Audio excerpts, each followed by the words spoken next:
Hey guys, Neal here with BassResource. You know, July can really be that time of year where it's either feast or famine. The water temperatures are getting hot, the fish are kind of changing, they've been out deep, they're starting to transition a little bit shallower. You've got brim beds going on, you've got offshore stuff still happening. And I'm gonna show you 5 baits that really work best for me. Number 1 is gonna be a swim jig. And this is just a super versatile bait. This is the Big Bite deflection jig. I've just got a little piece of a fighting frog on here as a trailer. I like to mimic bluegill that time of year. I think a lot of the fish have transitioned from shad to more bluegill type places, whether you're fishing in grass, skipping this under boat docks, skipping it under trees on the bank, just fishing laydowns. It's just something that you can cover a lot of water with and really mimic what they're looking at. And it's very weedless, so you don't have to worry about getting hung up a whole lot. Now, I just mentioned brim beds and things like that on the bank. This E-Pop, this is a Sprro E-Pop, is a great bait for fishing slower presentations in small areas. So if you know where a brim bed is, a lot of times these feathered hooks really make a difference with those brim beds.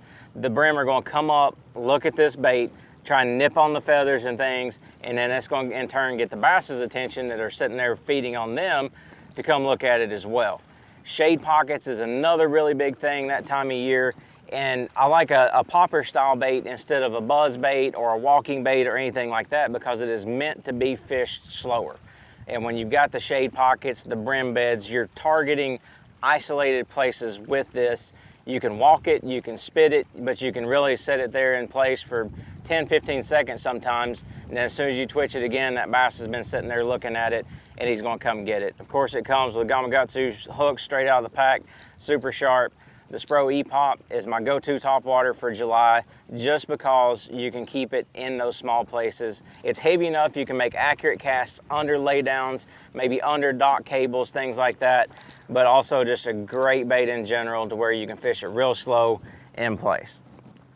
There's still a little bit of offshore bite going on, and that's how I really love to fish. That's how I grew up fishing, was TVA style offshore ledges. And you know, a crankbait is a great way to get those schools fired up. This is a Sprro Outsider DD, and this bait will run anywhere from 15 to about 20 feet. That's kind of the depth, the sweet spot for it. But you can also upgrade your line a little bit to, you know, up to 16-pound line, something like that, and fish this around brush piles. And when you're in the July mode, they kind of get off of the schools and more into those single isolated places. And that's where I'm going to throw this, is around big stumps, you know, a big patch of rock, one big brush pile out off a deep point or something like that. And it comes through cover really well with that big bill.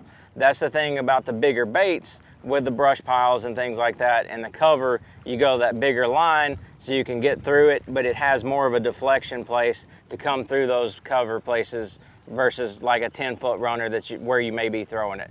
So brush piles, you know, 8 to 15 foot, something like that. The Sprro Outsider crankbait, something you can bounce off of it, get a reaction bite. That's a great go-to. A Carolina rig is another one. You know, whether it's deep points, channel swings, or even just steep banks, rocky banks where they might be feeding on crawfish, things like that. That's when I like a Carolina rig. It doesn't matter how hard the wind's blowing, you can throw a Carolina rig. I've got a 1 ounce weight on here. That's kind of my go-to. A lot of people don't really think about the weight size a whole lot with a Carolina rig, but with a heavy weight, you can get away with it because it's sliding freely.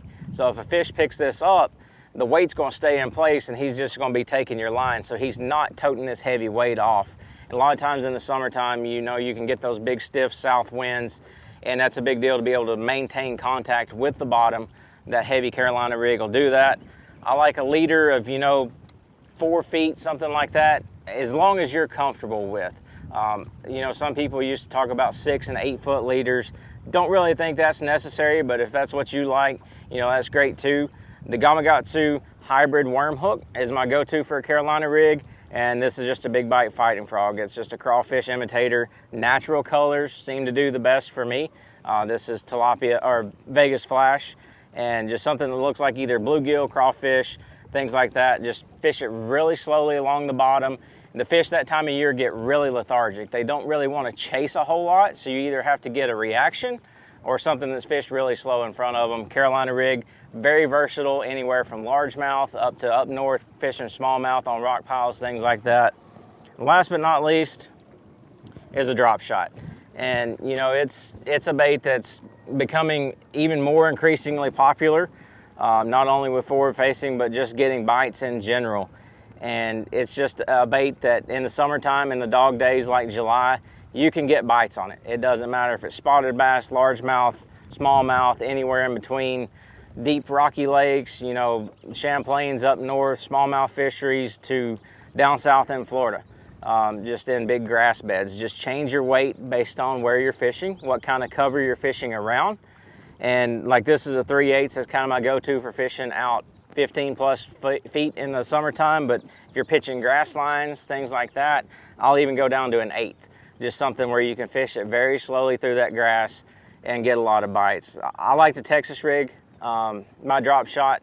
I don't like an exposed hook very often, especially if I'm around any kind of cover. This is Gamakatsu G-Finesse light wire worm with a 10 keeper and a 1/0. That's kind of my go-to.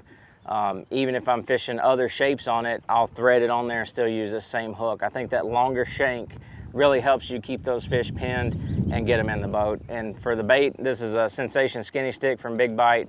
Just kind of one of my go-tos. I like either a really bright color like this that is, you know, like a pinkish purple hue. This one's pink on one side, purple on the other, or just something really natural like a smoke, like a bait fishy type color. But you know, July is one of those times where you're not going to get a whole ton of bites, but if you'll really pay attention to where you get a bite, the fish are very, very patternable. They're doing kind of the same thing. They're either on cover, they're on structure, or they're on brim beds. They're around some sort of source where they don't have to move a whole lot. They have to eat, but they don't want to move a whole lot in that warm weather. So make sure you check out these top 5 baits and check out BassResource for more tips.